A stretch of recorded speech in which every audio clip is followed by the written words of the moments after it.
பேசுறேன். இவங்க வந்து மாரியப்பனோட மனைவி. இவங்க வந்து மாரியப்பன் அவங்களோட மாமியார், சின்ன மாமியார். அவங்களுக்கு வந்து அம்மா அப்பா கிடையாது. மாரியப்பன் வந்து இறந்துட்டாரு, கேன்சர் வந்து இறந்துட்டாரு. ஆல்ரெடி நான் வந்து ஒரு போஸ்ட் போட்டிருந்தேன், ஒரு கேன்சர் பேஷண்ட்டை போய் நான் பார்த்தேன், அவங்க ஹாஸ்பிட்டலில் சேர்த்தேன் அப்படின்னு. இப்போ அவங்க பிள்ளைங்க 2 பிள்ளைங்க, சின்ன பிள்ளைங்க இருக்காங்க. அது அவருடைய அப்பா, மாரியப்பனோட அப்பா. இப்போ வரைக்கும் என்ன அப்படின்னு பார்த்தீங்கன்னா, இப்போ ரீசெண்டாக அவர் இறந்து 20 நாள் ஆகுது. நான் வெளியூர் போயிருந்ததுனால இன்னைக்கு தான் அவங்களை வந்து பார்க்க வந்திருந்தேன். இந்த பையன் வந்து ஃபர்ஸ்ட் ஸ்டாண்டர்ட் படிக்கிறான். பொண்ணு இவ்வளோ சின்ன பொண்ணு. இவங்க வந்து ரொம்ப கஷ்டப்பட்ட ஏழ்மையான நிலையில இருக்காங்க.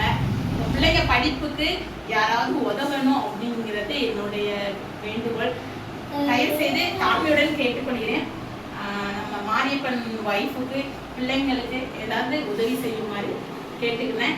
அவங்க மாரியப்பனோட மாமியார், சின்ன மாமியார் பேசுறாங்க. ஒரு 2 நிமிஷம் கேட்குறேன். என்னால செய்ய முடியாது. நானும் ஆப்ரேஷன் பண்ணினவன் இல்லைன்னா பார்த்துக்குவேன். என்னால மீட்ட குறைதா இருக்கு. இதை பார்த்தவங்க யாருனாலும் என் பிள்ளைகளுக்காண்டி உதவி செய்யுங்க. 2 பிள்ளைகளும் ரொம்ப நாள் கழிச்சு பிறந்த பிள்ளைய கேன்சர் வந்து இறந்து போச்சு.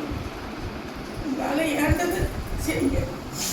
இந்த பதிவை பார்க்கும் நல்ல உள்ளங்கள், இந்த 2 பிள்ளைங்களும் படிப்பதற்காகவும் மாரியப்பன் மனைவிக்கு வந்து ஒரு சின்ன வேலை ஏற்பாடு செய்து தருமாடி, எந்த கட்சிக்காரங்களா, யாராவது ஒரு கட்சிக்காரங்க இவங்களுக்கு ஏதாவது வேலை செய்ததுக்கு பார்த்து தருமாடி நான் தாழ்மையுடன் கேட்டுக்கொள்கிறேன். கண்டிப்பா நல்லுள்ளம் கொண்டவர்கள் உதவி பண்ணுமாறு கேட்டுக்கொள்கிறேன்.